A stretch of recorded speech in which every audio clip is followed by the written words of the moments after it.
এখানে একটি ছোট রুটি নিয়ে নিয়েছি এবং নারকেলের সেই প্লেনটা নিয়ে নিয়েছি এবং হচ্ছে ডালচিনি এলাচ যা থাকবে ওগুলো কিন্তু আগে থেকে ফেলে দিবেন।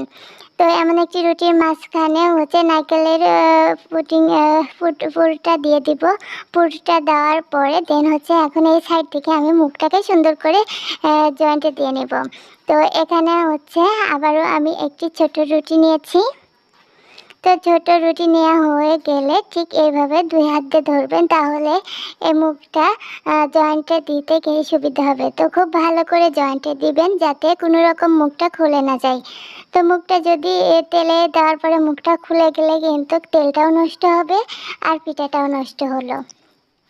তো এখন হচ্ছে আমি ডিজাইন করব, এমন কোণা থেকে অল্প অল্প করে আমি হচ্ছে কোণা তুলে নিচ্ছি।